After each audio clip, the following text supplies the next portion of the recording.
This is a SpatialXL demonstration showing how to select back from graphics to Excel and data sources. When you install SpatialXL, you will see a SpatialXL tab with a SpatialXL ribbon, and when you click on Show Spatial Pane, the Spatial Pane docks on the right hand side of your spreadsheet. In this case, I'm going to load a DXF file. This could be any type of file, doesn't have to be DXF.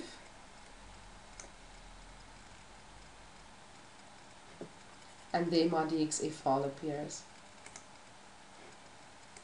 As you can see, we automatically load the DXF file into different levels. That is a new change introduced in version 2.7. We are currently in version 2.8 of the product. And you can see here load as layer per level, or single layer, or layer per block. In this case, I want to load per block, so I just change the loading over here and say OK.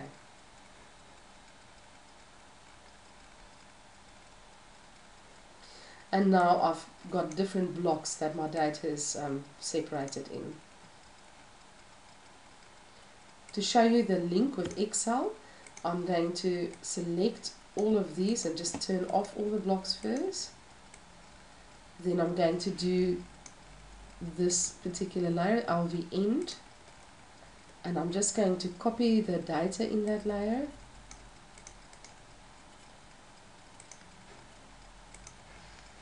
And paste it into Excel. Now I can load this directly from Excel, so I'm going to turn off that layer, choose my columns, and say add Excel layer. Just change the color there. And there you can see I've added that data from Excel directly. If you look at this Excel layer, as you can see, the loader is Excel, and this range is the sheet number and the A to N range. Now, to show how to select back to Excel, you can select this data any way that you know how to select. I'm going to use the particular select tool, and I'm selecting those items over there. And if you right click, you can say select selected in Excel, and there it highlights the rows of my data that's selected.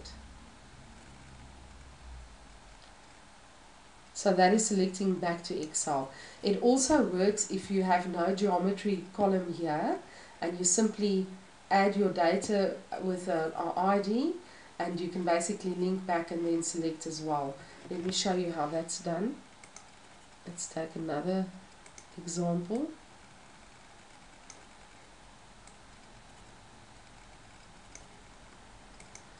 Okay, so this is another block called LV node.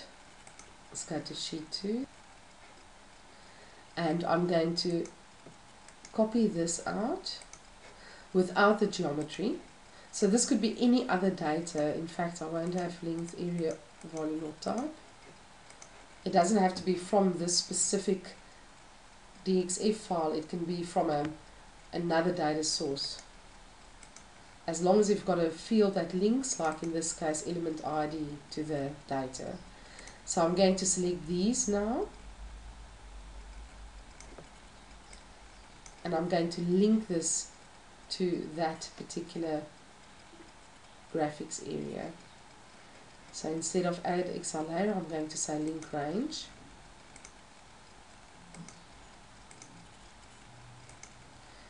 Element ID, link on that, and it was LV node and the element ID.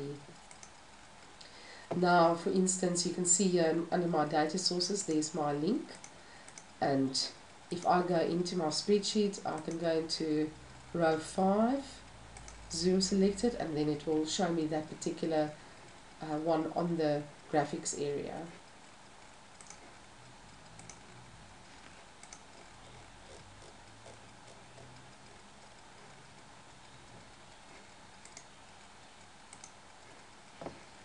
Now similarly, even though my Excel has no graphics elements at all, It's only simply linked by element ID. I can also select the graphics,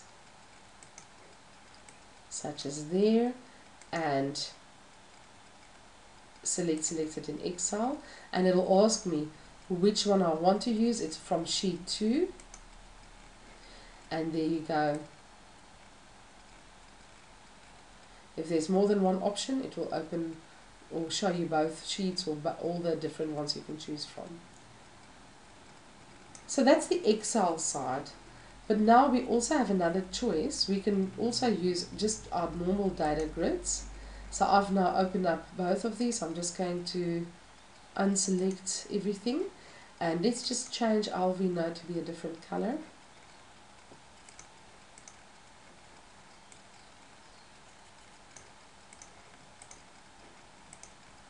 So you can see I've got both blocks showing over here, and if I open both of the grids, so let's go to view data.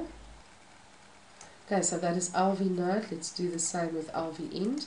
So I'm going to go onto my, it might be off your screen, but it's view data. If you've got a big screen to work with, this is no problem.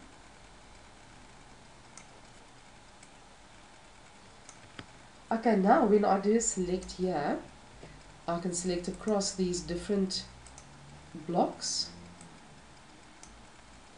And if I say select selected in grids, I can click on the selected and only those ones will be selected.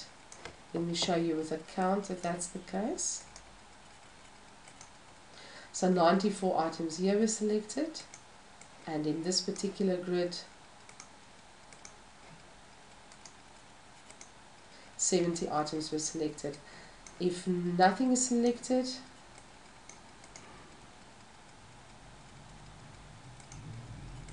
and I then refresh by clicking selected, you will see that 277 items are actually there and none of them are currently selected. And the same with this particular grid. 309 elements exist and nothing is selected. And let's do it again just to show. So let's select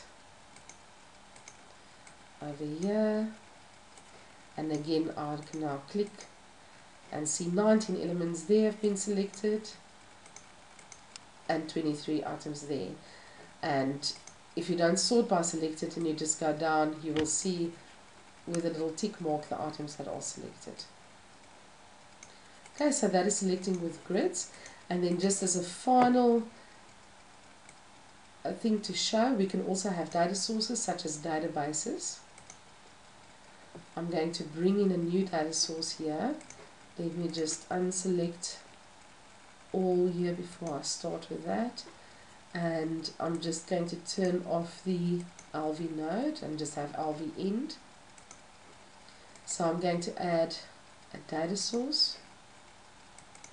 It's a Microsoft Access database. It's actually 2010, but 2007 will do it. And it is the LV end one. And let's do the query builder. So I just want this particular table, all of that one. That looks fine.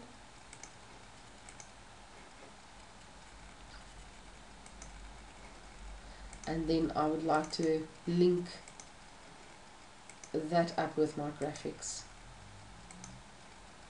This is all this element ID, and it was LV end. Sorry, LV end.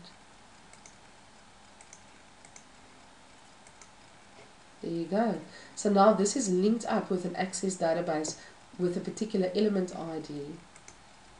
So I can now go and open my data source data view data, and this is from my Access database. This is exactly how it looks in my Access database.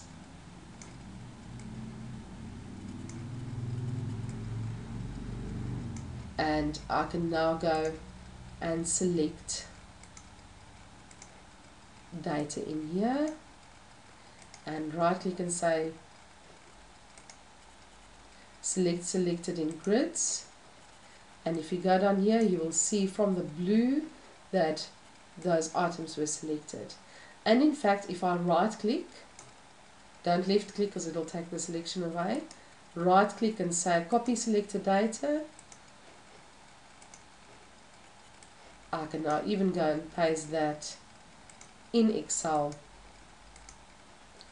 so I can get an exact count of what things were selected from our database and an exact report from that as well. That is the end of this demonstration. Thank you.